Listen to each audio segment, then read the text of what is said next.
जय हिंद दोस्तों आज की इस वीडियो में हम लोग स्टडी करने जा रहे हैं क्लास 10th में जो एच एम अनसॉल्ड में साइंस की तैयारी कर रहे हैं, जिसमें हम लोग जो है 2023 के सेट 1 2 3 4 तक हम लोग स्टडी कर चुके हैं। आज के इस वीडियो में जो है हम लोग सेट 5 को यानी ईएन कोड को हम लोग जो है आज स्टडी करने वाले हैं। आपको बता दें कि अगर आपके पास अदर अनसॉल्व हो, एच एम अनसॉल्व नहीं है, तो आप लोग केवल क्या मैच कराना, सेट वगैरह आप लोग मैच हो ना हो कोई दिक्कत नहीं, ईएन सेट को आप लोग खोल लेना, बस वही हम लोग आज पढ़ने जा रहे हैं।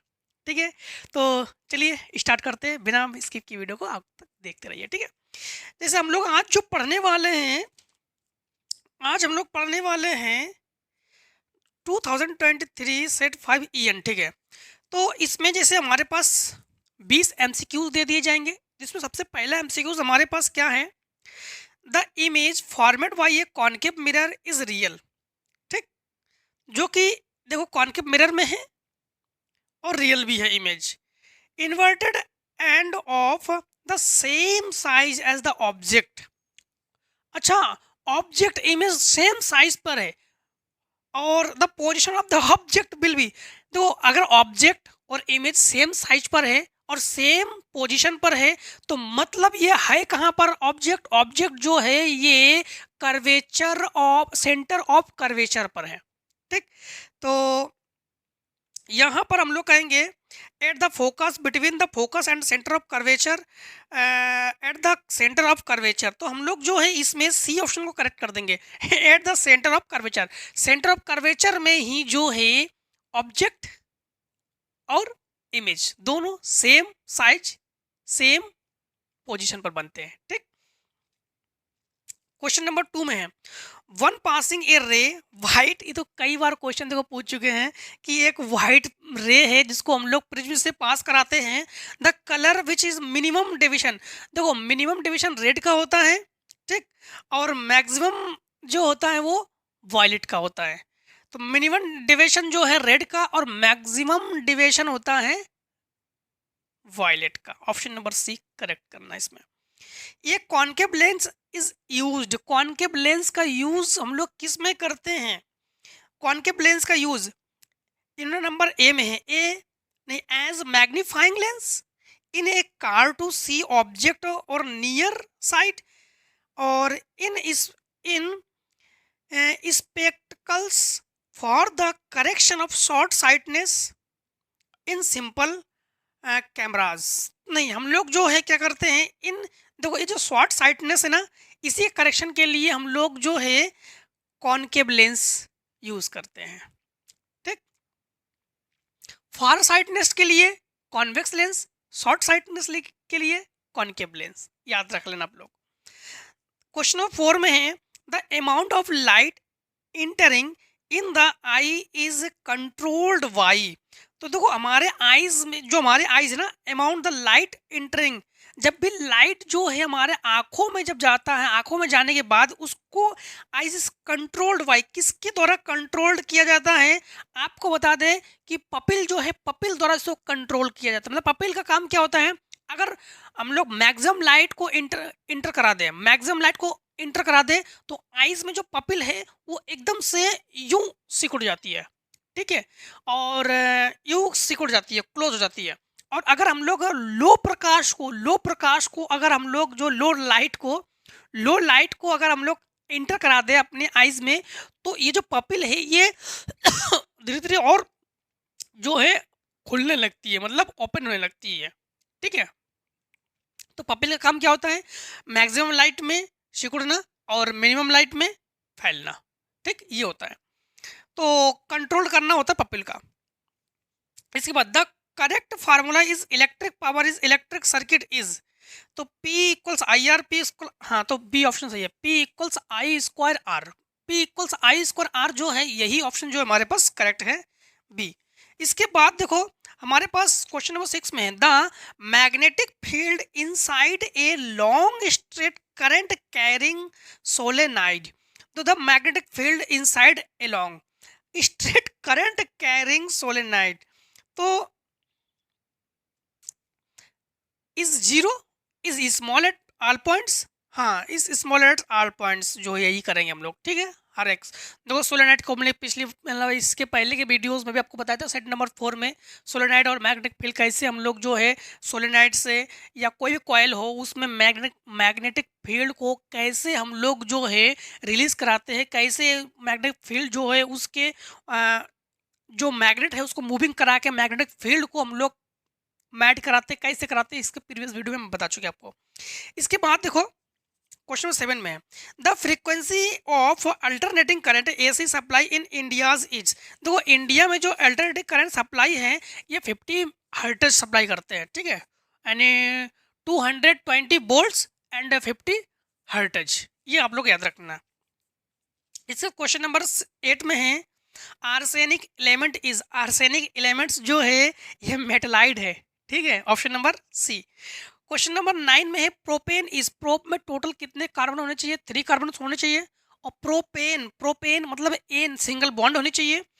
तो ऑप्शन नंबर ए में ही देखो आपके पास करेक्ट है, ए ही करेक्ट है। 3 कार्बन्स है और सिंगल सिंगल बॉन्ड्स हैं और कार्बन 3 है तो H8 होना चाहिए। तो H की काउंटिंग करो, H8 भी है, ठीक, तो ये प्रोपेन है। तो ऑप्शन नंबर ए क्लियर है। क्वेश्चन नंबर 10 में है which type of reaction is the following Fe2O3 plus 2Al reaction Al2O3 plus 2Fe। देखो इस प्रकार से हमें गिवन है Fe2O3 प्लस 2Al रिएक्शन के बाद है Al2O3 प्लस 2Fe। यहाँ पर देखो Al ने क्या किया, ओ Fe को जो है ये डिस्प्लेसमेंट कर दिया, मतलब यहाँ पर डिस्प्लेसमेंट रिएक्शन है, ठीक है। तो हम लोग कहेंगे कि ऑप्शन नंबर जो आपके पास डी है यही करेक्ट है, डिस्प्लेसमेंट रिएक्शन, ठीक। अगर ओनली वन आयन डिस्प्लेसमेंट हो जाए तो हम लोग कहते हैं उसको डिस्प्लेसमेंट। अगर कोई भी 2 आयन इच अदर डिस्प्लेसमेंट, मतलब कोई भी 2 आयन जो है एक दूसरे से डिस्प्लेसमेंट हो जाए तो उसको हम लोग कहते हैं डबल डिस्प्लेसमेंट, ठीक है, उसको कहते हैं डबल डिस्प्लेसमेंट रिएक्शन। तो ऑप्शन नंबर डी करेक्ट करना। क्वेश्चन नंबर 11 में baking powder release which gas on heating. जब भी बेकिंग पाउडर को हीट करते हैं तो कौन सी गैस निकलती है, उससे कौन सी गैस रिलीज होती है?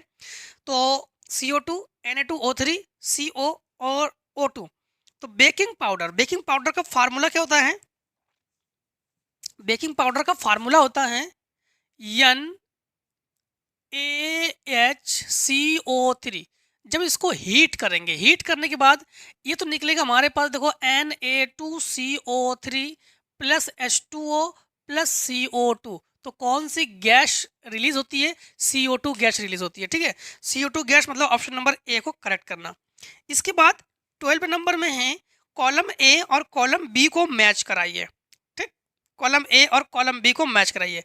Acetic acid, ethanol, caustic soda और डिटर्जेंट्स उधर है in the formation of shop in making denatured spirit in the formation of vinegar और इन क्लीनिंग क्लोथ्स। सबसे पहले एसिटिक एसिड, तो एसिटिक एसिड को हम लोग किससे जो है किससे हम लोग मैच कराएंगे?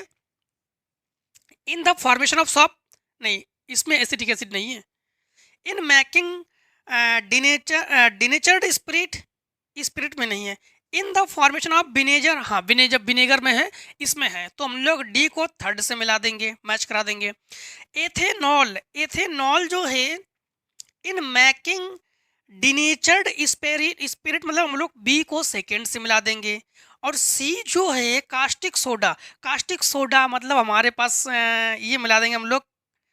और डिटर्जेंट का काम होता है क्लोथ को क्लीन करना, तो डी ऑप्शन को फोर्थ से मतलब हम लोग डी ऑप्शन को ही करेक्ट करेंगे। डी में देखो ए को 3 से मैच कराया, बी को सेकेंड से मैच कराया और सी को फर्स्ट से मैच कराया, डी को फोर्थ से मैच कराया, मतलब हम लोग जो है ऑप्शन नंबर डी को ही करेक्ट करेंगे, ठीक। तो इसमें हम लोग ऑप्शन नंबर जो डी है उसे ही हम लोग जो है उसको करेक्ट करा लेंगे, ठीक, उसी को करेक्ट करेंगे। इसके बाद देखो क्वेश्चन नंबर 13 में है pH value of pure water at 25 degree centigrade temperature is. तो प्योर वाटर के जो पीएच वैल्यू होता है, पीएच वैल्यू क्या होता है? 7 होता है, ठीक है। और 25 डिग्री तो क्या हुआ? 25 डिग्री पर भी हीट कर तब भी वो प्योर वाटर का जो पीएच वैल्यू है वो 7 ही होगा, मतलब ऑप्शन नंबर डी करेक्ट करोगे। क्वेश्चन नंबर 14 में है which is not synthesized during the process of photosynthesis.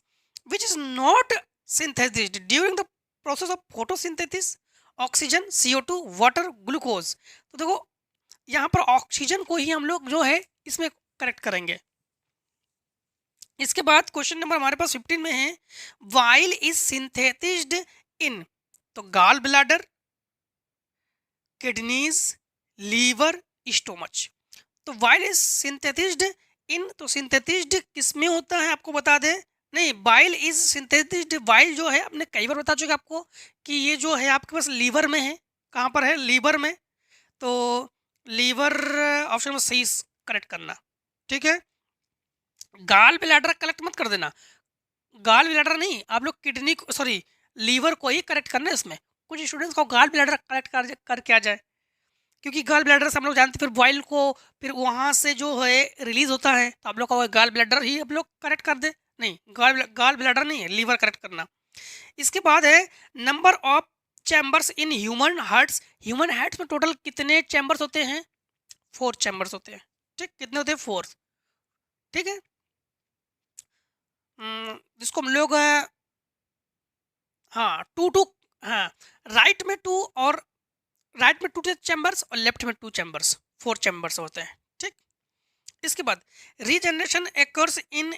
तो रीजनरेशन जो है इसके प्रीवियस के वीडियोस में भी हम लोग पढ़ चुके थे कि हाइड्रा और प्लेनेरिया जो है इसके फॉर एग्जांपल्स है इसके।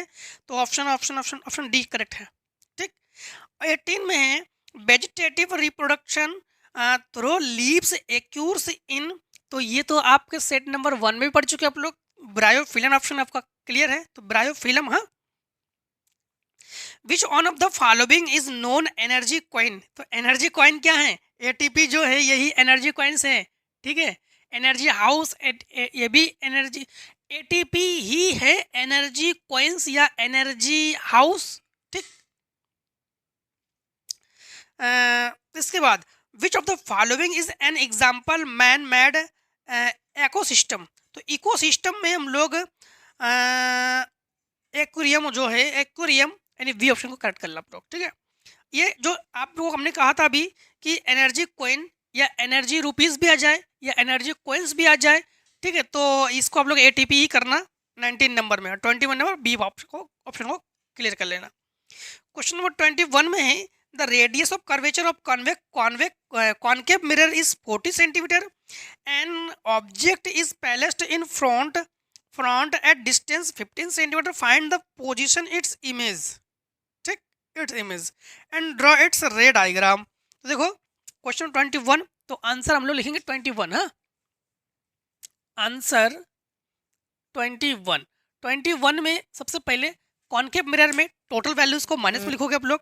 सबसे पहले हमारे पास क्या है? कर्वेचर यानी रेडियस जो है इसको हम लोग आर से डिनोट करेंगे, 40 सेंटीमीटर है।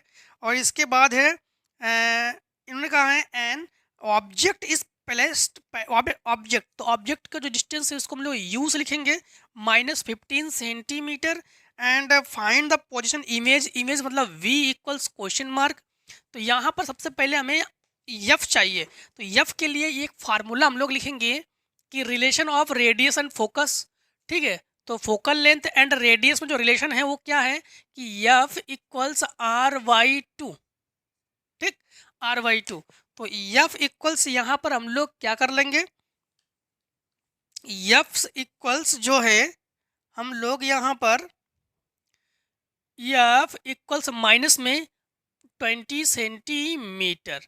अब यहाँ पर 20 सेंटीमीटर है, यहाँ पर जो है कॉन्केव मिरर है, तो हम लोग तो फार्मूला लगा देंगे कॉन्केव मिरर फार्म। हाँ, तो कॉन्केव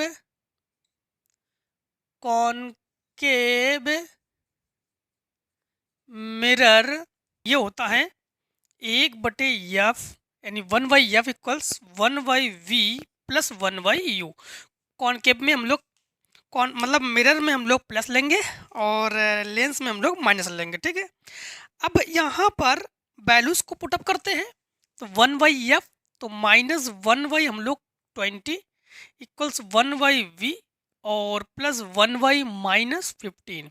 इसको इधर ले आओ तो -1/20 प्लस 1/15 इक्वल्स 1/v। तो हम लोग यहाँ पर 1/v इक्वल्स एलसीएम लेंगे। एलसीएम हुआ हमारे पास 60, तो 23 ज़ा 60 और 15 4 ज़ा 60, ठीक। तो 1/v इक्वल्स 1/60। तो ये हुआ v इक्वल्स 60 सेंटीमीटर, ठीक। ये हुआ v इक्वल्स 60 सेंटीमीटर। अब यहाँ पर इन्होंने कहा है कि रे डायग्राम जो है इसे भी बनाओ। तो सबसे पहले हमारे पास क्या है, यहाँ पर कॉनकेव मिरर है, ठीक। रे डायग्राम बनाने के लिए हम लोग क्या करेंगे, कॉनकेव मिरर है तो कॉनकेव मिरर के लिए हम लोग यूं पॉलिश जो है आउटसाइड पॉलिश करेंगे, एक प्रिंसिपल एक्सिस बना लेंगे, ये पोल बना लेंगे, और सपोज करो कि ये हमारे पास ऑब्जेक्ट है, तो ऑब्जेक्ट को लिखते हैं ए एंड बी से।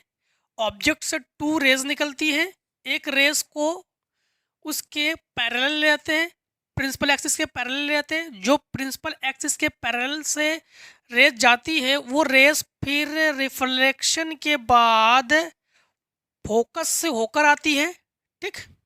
यू फोकस से होकर आएगी और एक फोकस से ले जाओ, ठीक है। अब बट यहाँ पर हमारे पास रेडियस जो है, फोकस जो है 20 सेंटीमीटर है, 20 सेंटीमीटर है और ये 50 सेंटीमीटर है, ऑब्जेक्ट 15 सेंटीमीटर है। फिर से एक बार इसको थोड़ा सा आपको दोबारा बताते हैं, यहाँ पर दोबारा बताते हैं। ये हुआ हमारे पास कॉनकेव मिरर, ठीक। कॉनकेव मिरर, ये हुआ हमारे पास पोल। यहाँ पर देखो एफ जो है वो फोकस जो है, तो सपोज करो कि यहाँ पर फोकस है, ठीक, फोकस। तो ये जो है पोल से डिस्टेंस को हम लोग लेते हैं, तो यहाँ से यहाँ तक की जो डिस्टेंस है 20 सेंटीमीटर और ऑब्जेक्ट है 15 सेंटीमीटर। बट हम लोग कहेंगे जो ऑब्जेक्ट है पोल एंड फोकस के बिटवीन में है, तो ऑब्जेक्ट से 2 रेज निकल ऐसे ले जाते हैं, ठीक है। तो ये जो प्रिंसिपल एक्सिस के पैरेलल में हो वो रिफ्लेक्शन के बाद उसे जो है फोकस से ले जाते हैं, एक और रेज इससे ले जाएंगे। एक और रेज जो है वो सेंटर ऑफ कर्वेचर से ले जाएंगे, सेंटर ऑफ कर्वेचर से ले जाएंगे। जो सेंटर ऑफ कर्वेचर से रेज जाएगी वो रेज यूं निकल आएगी, ठीक है। मतलब जिस पाथ से ये रेज जाती है उसी पाथ से ये वापस आ जाती है रेज, ठीक। अब ये दोनों तो ऐसे तो कनेक्ट होना पॉसिबल नहीं है, तो इसके लिए इसको हम लोग यूं पीछे की ओर ले जाते हैं और यूं मिला देते हैं। अब यहाँ पर हमारे पास जो इमेज बना, इमेज हमारे पास क्या बना, ये ए डैश और बी डैश, ये बना इमेज। इमेज प्लस में है, इमेज 2 प्लस में बना, ठीक। तो ये जो है ये हमारे पास 20 सेंटीमीटर है फोकस और ऑब्जेक्ट जो है 15 सेंटीमीटर है एंड ये हमारे पास 60 सेंटीमीटर है, ठीक। ये बन गया हमारे पास रे डायग्राम। यहाँ पर ए लिखो और यहाँ पर बी लिखो, clear.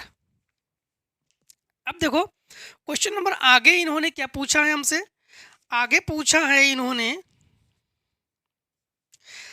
The focal length of convex lens 15 centimetre, state the position image object parallel distance 25 centimetre perpendicularly axis, also determine the magnification of the image. देखो आप लोग इसको रुक जाओ, हम लोग सेट जस्ट मिनट। आप लोग क्वेश्चन नंबर हम लोग करेंगे, अब कौन सा 5 को करेंगे। इसमें ये है क्वेश्चन हमारे पास, रॉन्ग आंसर है वो। ड्रा द रे diagram show the formation of image when number 1 A option object the palace in front converging lens between focus and optical center O and object the palace between focus F and twist distance. समझना answer 22. तो लिखेंगे हम लोग answer 22 में ए parts में है कि object is placed in object is placed placed in front of a जो भी है, ठीक. इन्होंने कहा है convex lens between the in focus and object optical, ठीक है. तो यहाँ पर जो है हम लोग एक कॉन्वेक्स लेंस लेंगे और उस कॉन्वेक्स लेंस के जो आपके पास आप लोग कहोगे कि ऑप्टिकल लेंस यानी उसकी जो ऑप्टिकल सेंटर ऑफ ऑप्टिकल है एंड क्या है फोकस है एंड फोकस है, इनके बिटवीन में जो है हम लोग ऑब्जेक्ट को रखेंगे. मतलब समझना, जैसे ये हमारे पास एक कॉन्वेक्स लेंस है, ये जो है ये प्रिंसिपल एक्सिस है और यहाँ पर ऑप्टिकल लेंस के लिए यहाँ पर हमने ओ से इसको डिनोट कर लिया. जो इन्होंने कहा था कि ऑप्टिकल सेंटर, तो ये हुआ हमारे पास ऑप्टिकल सेंटर, ठीक. अब यहाँ पर हमने ले लिया, लेट कर लिया कि ये फोकस है एंड यहाँ पर लेट कर लिया कि ये 2F है, ठीक है. अब यहाँ पर ऑब्जेक्ट जो है ये ऑप्टिकल सेंटर एंड फोकस के बिटवीन में है, यही इन्होंने कहा है. तो जैसे ही इसके बिटवीन में लेते हैं डायग्राम चलो यहाँ पर दूसरा डायग्राम बना देंगे. ए डायग्राम को हम यहाँ बना रहे हैं, ए डायग्राम को हम यहाँ बना दे रहे हैं, यहाँ पर बी डायग्राम को बना देंगे, ठीक. यहाँ पर बी डायग्राम को बना देंगे, यहाँ पर ए डायग्राम को बना रहे हैं, ए डायग्राम, क्योंकि ए डायग्राम इतने में नहीं आएगा ना. ये हुआ हमारे पास कॉन्वेक्स लेंस, ये ऑप्टिकल सेंटर पर परपेंडिकुलर, ये हमारे पास प्रिंसिपल एक्सिस.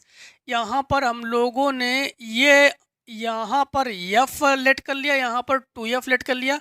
यहाँ पर ऑब्जेक्ट जो है ऑप्टिकल सेंटर और F के बिटवीन में है और इससे इस प्रकार से रेस को ले जाएंगे और जो रेस प्रिंसिपल एक्सिस के पैरेलल में होती है वो फिर किससे होकर जाएगी, वो फिर फोकस से होकर जाएगी ना.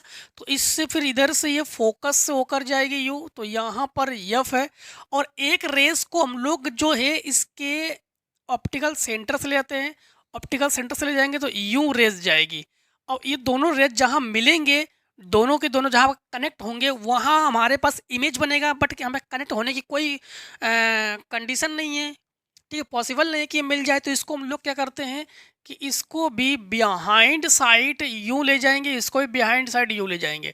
यूँ ले जाने के बाद जहाँ पर ये कनेक्ट होंगे वहाँ हमारा इमेज बनेगा, ठीक. वहाँ क्या बन जाएगा, हमारे पास इमेज बन जाएगा. तो यहाँ पर हमारे पास इसको देख पा रहे कि यहाँ बन गया हमारे पास इमेज. अगर ये ए बी ऑब्जेक्ट है तो ए डैश बी डैश इमेज है, ठीक. हाँ, अब देखो ए बी पार्ट में इन्होंने कहा है, बी पार्ट में कि object is placed between F and twist distance. Object जो है F और ट्विस्ट 2F के बिटवीन में है, मतलब इन दोनों के बीच में है. तो यहाँ पर ऑब्जेक्ट रखते हैं, यूं रेज ले जाते हैं और जो रेज प्रिंसिपल एक्सिस के पैरेलल में होती है वो फिर फोकस से होकर जाएगी ना. तो यूं फोकस से होकर जाएगी, F2 से होकर जाएगी, ये F2 है, ये F1 है, ये F1 है, ठीक है. इधर 2F2 ले लो, क्लियर. अब यहाँ पर एक रेस को हम लोग इसके ऑप्टिकल सेंटर से ले जाएंगे और जो ऑप्टिकल सेंटर से ले जाते हैं वो फिर सीधी निकल जाती हैं, दोनों जहाँ पर मिलेंगे वहाँ बनेगा प्रतिबिंब यानी इमेज। तो ये बना हमारे पास इमेज। तो अगर यहाँ पर ए और बी ऑब्जेक्ट है तो ए डैश और बी डैश जो है ये क्या है, इमेज है। ठीक, ए डैश बी डैश क्या है, इमेज है, यही इन्होंने कहा। और क्वेश्चन में आगे क्या कहा इन्होंने, आगे इन्होंने ये कहा है, बस इतना ही कहा इन्होंने। तो ध्यान रखना कि ये ए के लिए, ये बी के लिए है फिगर डायग्राम और ये ए के लिए है डायग्राम। ठीक, इसके बाद इन्होंने कहा है क्वेश्चन नंबर आगे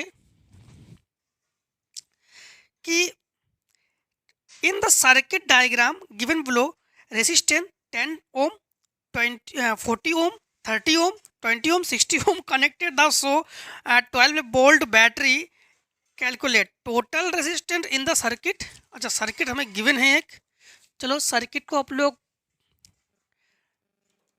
ड्रॉ कर देते हैं। सर्किट में है क्वेश्चन नंबर 23 है, तुम लोग कहेंगे आंसर 23, आंसर 23, आंसर 23 में है। सर्किट को पहले बना लेते हैं।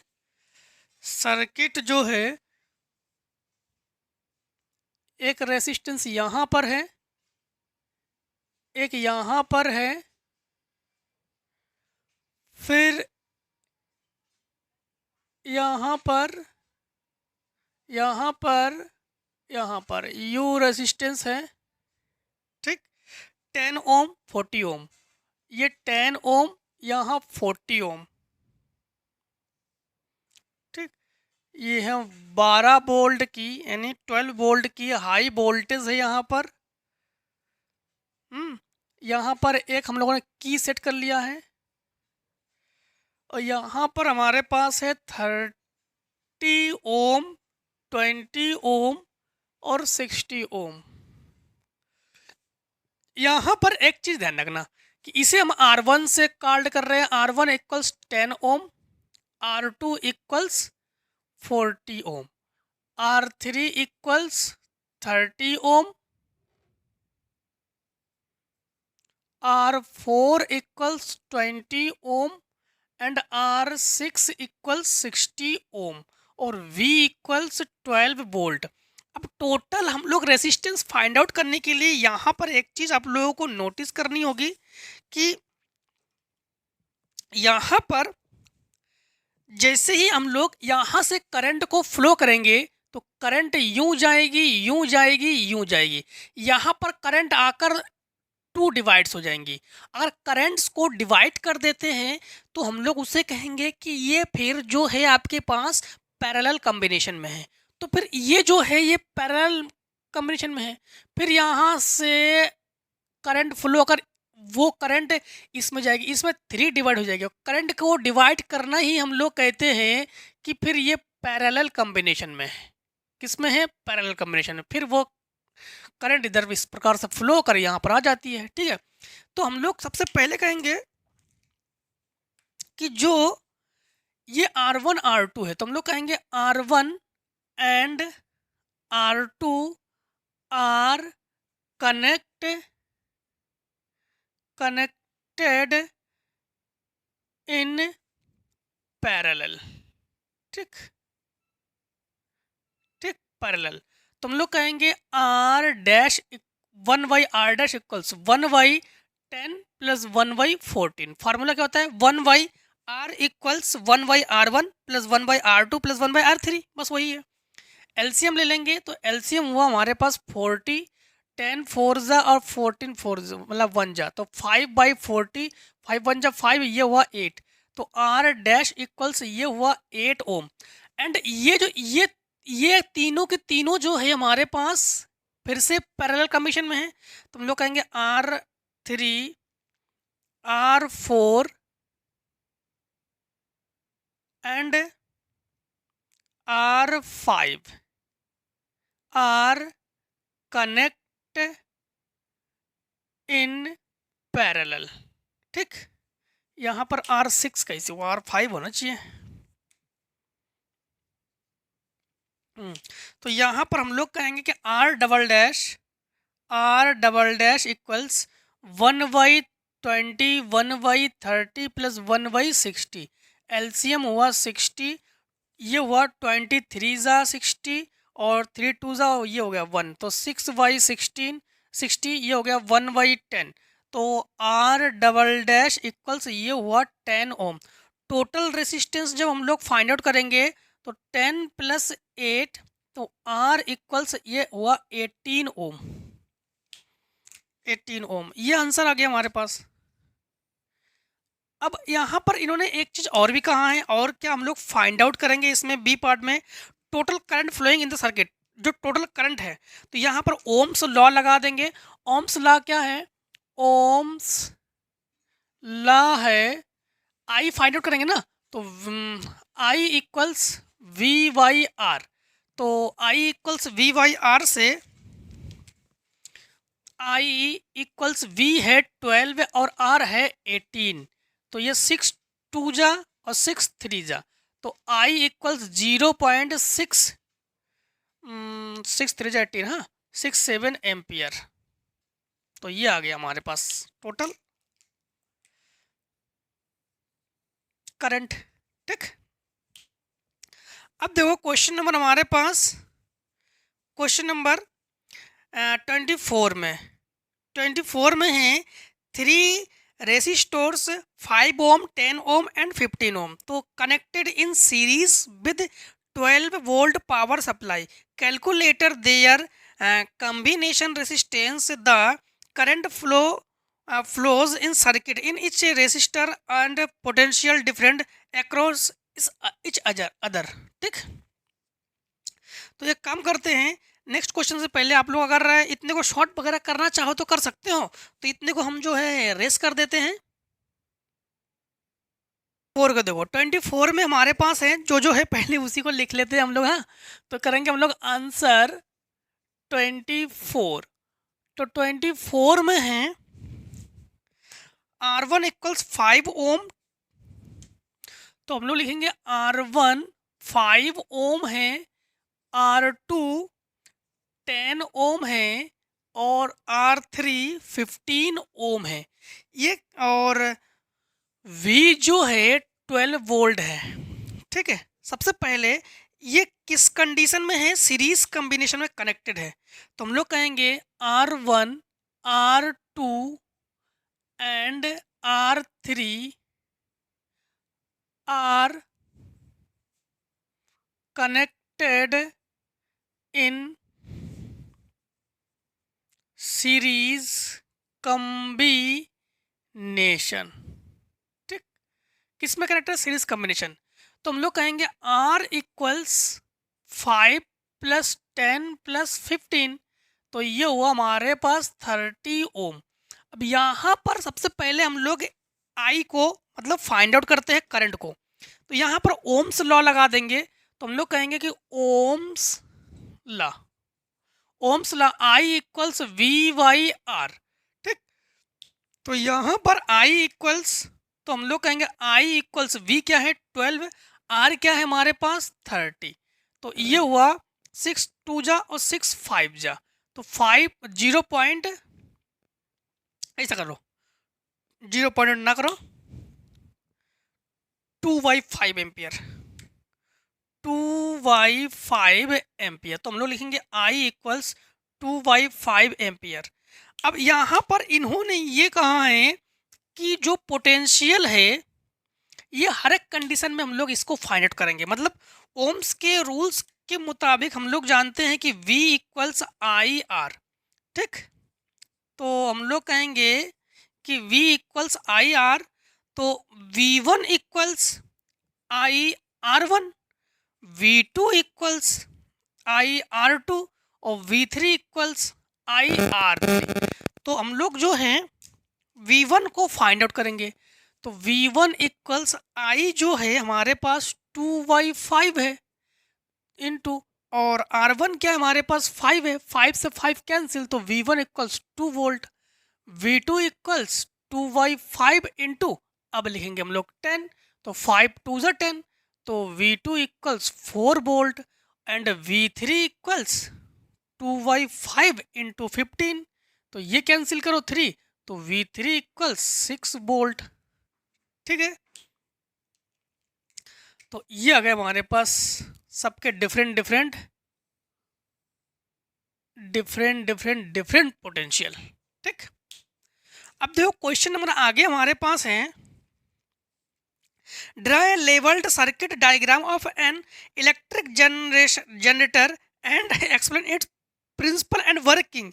ये जो है हम लोग सेट 2 में हम लोग स्टडी कर चुके हैं, सेट 2 क्वेश्चन नंबर 4 में। ठीक है, इसको जो है हम लोग स्टडी कर चुके हैं। इसके बाद right IUPAC name and following compound. देखो जो हमारे पास कंपाउंड हमें गिवन है, इसमें हम लोग जो है IUPAC नेम जो है इनको बताएंगे। सबसे पहले हमारे पास क्या दिया गया है, नियोपेंटेन। नियोपेंटेन के जो IUPAC नेम में लिखोगे आप लोग, तो इसको लिख लेना आप लोग, क्या लिखोगे, 2,2 डाइमेथिल प्रोपेन। ठीक, दूसरे में हमारे पास है सेकेंडरी ब्यूटिल एल्कोहल, तो इसको IUPAC नेम में लिखना आप लोग 2 ब्यूटेनॉल। और तीसरे में हमारे पास है थर्ड में ट्राइक्लोरोएसिटिक एसिड, तो इसको आप लोग लिखना 3 क्लोरोएथेनोइक एसिड। और 4 में है एसिटिलीन, तो इसको लिखना आप लोग एथेन। ठीक है, इसके बाद देखो क्वेश्चन नंबर 26 में है, how would you predict whether a given water sample is of hard water as soft water, give chemical equation। ठीक है, hard water soft water, simple है। इसके बाद 27 में what happens right only balanced chemical, इसको केवल आप लोग जो है केमिकल वो देंगे हम लोग, आंसर हम लोग करेंगे 27 को। ठीक, 27, तो आंसर 27 में है CO2 gas is passed in lime water for a long time. तो समझना कि CO2 गैस जो है, CO2 गैस को क्या कर रहे हैं हम लोग, CO2 gas in passed in lime water.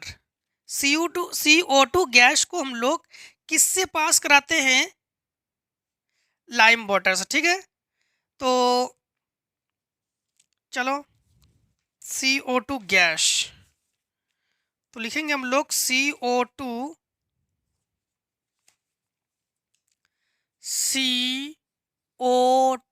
Plus, एक बार फिर से समझना आप लोग, CO2 जो है, CO2 gas in passed in lime water for a long time.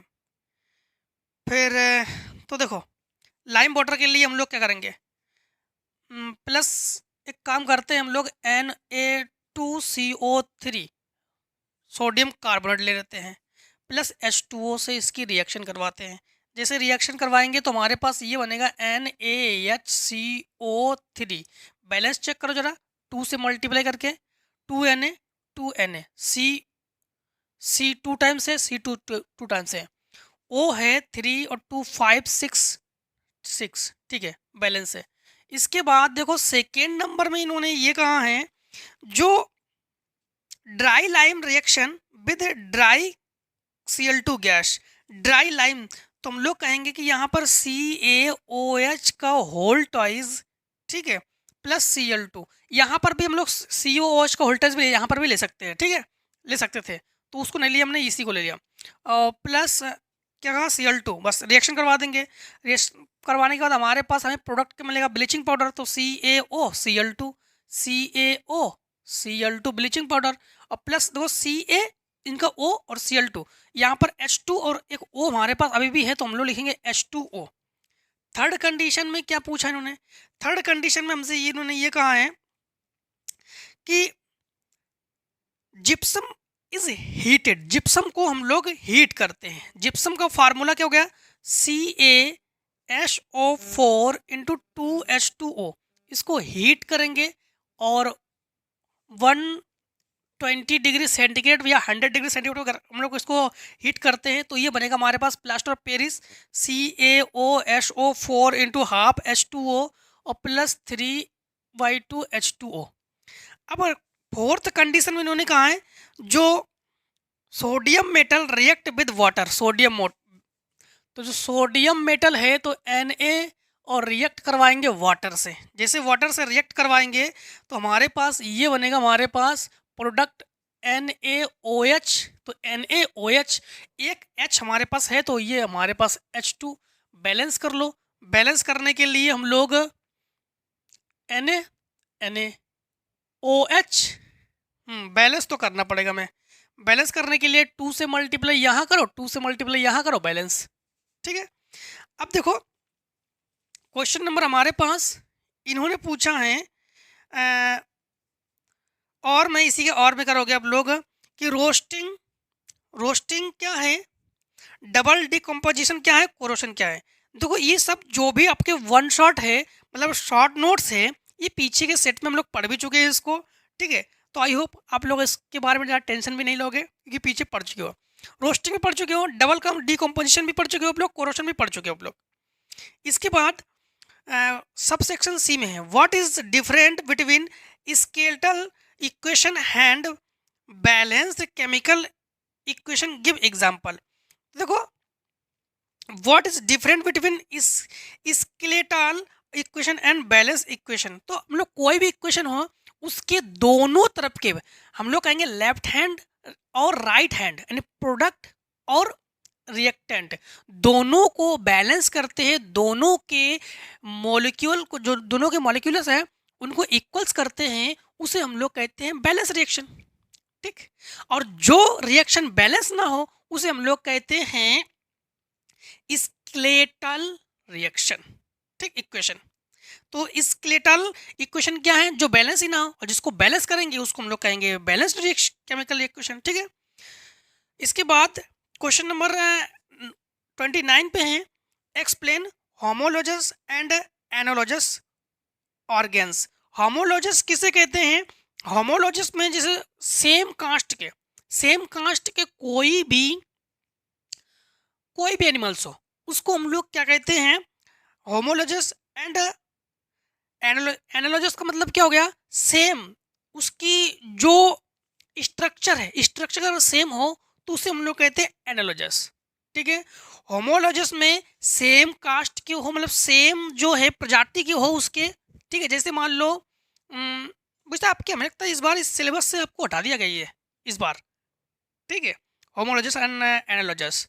तो एनालॉजस में क्या होता है कि सेम, दिखने में सेम हो, सेम उसकी स्ट्रक्चर, सेम बनावट वगैरह सब कुछ सेम हो, उसे हम लोग कहते हैं एनालॉजस। फिर give an account and photosynthesis तो बहुत क्लियर है आप लोग, क्योंकि इससे पहले भी आप लोग फोटोसिंथेसिस के बारे में पढ़ भी चुके हो। ठीक है, फोटोसिंथेसिस से ही जो प्लांट्स होते हैं वो अपना फूड को कंप्लीट कर लेते हैं, फूड को मैड कर लेते हैं, बना लेते हैं। ठीक है, फोटोसिंथेसिस में क्या होता है कि जो सनलाइट है उसको प्लांट्स एब्जॉर्ब करते हैं, एब्जॉर्ब करने के बाद इसके बाद वाटर को भी एब्जॉर्ब करते हैं। फिर प्लांट्स जो है ग्लूकोज के फॉर्म में अपना जो भी फूड है वो बना लेते हैं, है ना। और इसके बाद देखो इन्होंने पूछा है describe the female reproductive system of humans. देखो डिस्क्राइब, इसको फीमेल जो सिस्टम है, क्या नाम, फीमेल रिप्रोडक्टिव सिस्टम है, इसको हम स्क्रीन पर दिखा रहे हैं, आप लोग देख सकते हो। ठीक है, इसको इस प्रकार से आप लोग बनाओगे। ठीक है, इसके बाद क्वेश्चन नंबर देखो आपके पास है plants absorb water from the soil, how does his water reach to top tree, explain detail. तो इसको जो है सेट 4 में, सेट 4 में हम लोग क्वेश्चन नंबर 11 में इसको हम लोग स्टडी कर चुके हैं। तो आई होप इसको वहाँ से स्टडी कर भी सकते हो, आप लोग कर चुके होंगे। ठीक है, और अगर डायरेक्टली इस वीडियो में आए हो तो आप लोग यही कहेंगे हम कि सेट 4 है ना, तो सेट 4 क्वेश्चन नंबर 11 है, वहाँ पर जाके चेक कर लीजिए, हमने इसको आपको पढ़ा दिया है, स्टडी करवा दिया वहाँ पर। ठीक है, तो वहाँ से जाके आप लोग मैच करा सकते हो कि क्वेश्चन क्या है। ठीक है, तो वही ट्रांसप्रेशन में भी आपको पढ़ा दिया था एक बार। ट्रांसप्रेशन जब हमने पढ़ाया था आपको सेट 4 में, तब भी बता दिया था हमने उसको। तो सेट 4 को चेक कर सकते हो, सेट 4 क्वेश्चन नंबर 11 में, ठीक है। तो ख़त्म जो है आपका सेट, आज का सेट, ठीक। तो ठीक है, आज का इतना ही सेट है। तो आज के सेट को हम लोग यहीं पर ख़त्म करते हैं। तो आज हम लोगों ने सेट 5 को कंप्लीट किया है, ठीक है। अब आगे के वीडियोस में हम लोग सेट 6 को कंप्लीट करेंगे, फिर सेट 7, टोटल 7 सेट ही है, ठीक है। तो आज के वीडियो को दोस्तों इतना ही। जय हिंद, जय भारत। आप लोग स्वस्थ रहिए, मस्त रहिए। इस प्रकार से हर एक सेट में हमसे मिलते जो रहे, ठीक है। ठीक है, स्क्रीन शॉट।